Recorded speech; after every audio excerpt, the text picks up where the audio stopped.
Hey Gear Seekers, I'm Nick. When we did the original Meshlicious video, there was a lot of people complaining that it didn't come in a full mesh version of the case. Well, I've got some news for you guys. Here's the white version of the Sunny Side Up Meshlicious in a full mesh version. So what we did in this video is, we did a build, we tested the thermals, and yeah, we made a white small form factor PC. It looks pretty cool. What are we calling it, Claire? The Ice Cube? Yeah. 99, baby. Roll the intro.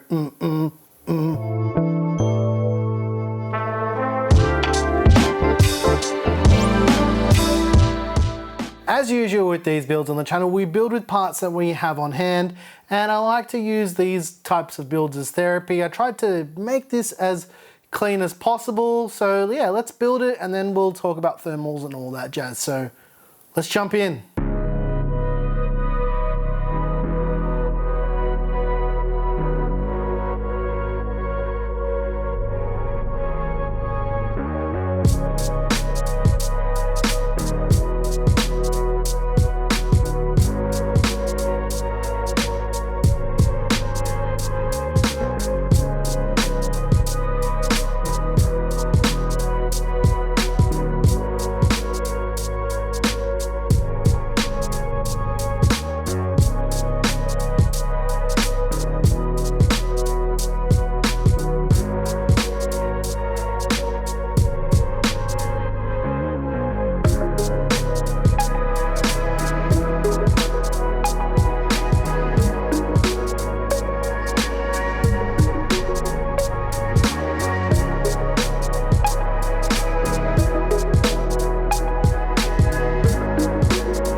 Alright ladies and gents, I hope you enjoyed this build in the full mesh version of the Sunny Side Up Meshlicious in white. You can do it. Put your back into it. Alright, let's take a look at the thermals. What you're seeing on screen right now is the thermals are pretty darn excellent. Now, there's going to be questions about whether or not it's the right way to put fans in a case like this. From our testing and from other tests that other people have done, we've done quite a bit of testing with the original Meshlicious. We found this to be the most efficient way to put the fan. So what you do is you intake from the sides and you exhaust out the front of the case. There's also results with the fans the other way, and you can see that the components get quite a bit warmer than if you have it this way. So this is just a bit of a word of advice. Just, yeah, have your fans exhausting out the front if you're using the Meshlicious, especially this all mesh version. Now, by the time that we make this video, I think the Sunny Side Up Meshlicious is probably going to be ready to be released, or I think you can buy them already. I'm not quite sure what the whole story is yet.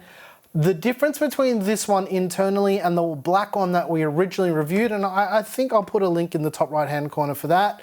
The main difference is this one here doesn't have the PCIe Gen 4 riser cable, so we had to do a little bit of wizardry to get this to work, which is just plugging in an older GPU and whatnot and changing it in the BIOS. But yeah, this one here is not exactly the same, but it's close enough. All that aside, let's quickly chat about the parts in this build.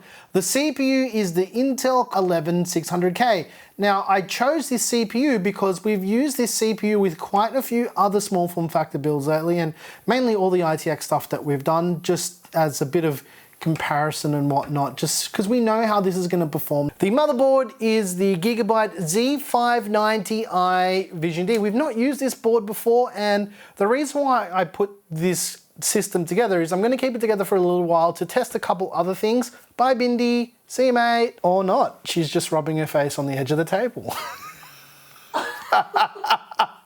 It's not even capturing that in frame. It's so cute. She's such a menace. The reason why I went with this board is we've been getting quite a few questions lately about whether or not any of these new boards with Thunderbolt work with Thunderbolt audio interfaces. No one's really been able to answer that question, and we got a comment about it this morning as well. So I'm going to be the guinea pig and we're going to find out. So that's going to be coming in a video a little bit later. I'm going to have to go and buy a Thunderbolt audio interface now, Claire. Yeah, so we're gonna have to do that. But yeah, that's the motherboard that we went with. We also cooled it with the Deepcool Castle EX240 White Edition. I just used the standard fans. There's as little RGB here as possible, considering you can't really see it, although, you know, it is the Ice Cube. You can do it, put your back into it, build. The RAM is 16 gigs of Team Group Extreme ARGB, the white edition of the RAM at 3600 megahertz. For storage, we went with the new Team Group A440. It's one of those 7 gigasecond M.2 drives. We've got a full review of that drive coming really soon, actually. And we're gonna do RAID 0 with it as well. We've got 4 of them, so we're gonna do what we did last time with bifurcation and see how fast we can go, but that's coming in a couple weeks time when we get around to it. The GPU is the Power Color Hellhound 6700 XT. This is the first time we've used it in a build, and when I was planning this out in my head, I'm like, I was gonna use the reference 6800 XT, but I wanted to make it like icy, and this is the default color on these fans here on the GPU, and you can't change them. So I was like, you know what? It's gonna be the Ice Cube, because the last one with this color scheme was the Iceberg because it was big, and this is an Ice Cube because it's small, right? And because it runs really cool too, which you probably already saw in the thermals. Other than that, I'll put all the parts that we use in this system in the PC part picker list down below. And I think that's basically gonna do it for this video. I didn't want this video to be too technical or too involved. I wanted to know what the thermals would be like with this cooler in particular and these mesh side panels. So more than anything, I made this video out of pure curiosity, because that's what it's like sometimes. I'm like, hey, I wonder how that would work. And yeah, we found out in this video. If you guys like the music you heard here, that was a weird segue, Claire. Our music is available on Patreon. I make all the music. If you want to get early access to videos like this one, head on over to Floatplane. Once again, thank you so very much for watching. I'm your boy Nick with Gear Seekers. You peek, we seek. And I think it's time to engage cinematic mode. Just a little bit of cinematic goodness at the end of this video. So enjoy. I hope you guys enjoyed. And here's some eye candy. See you later. Catch you next time. Thanks for watching.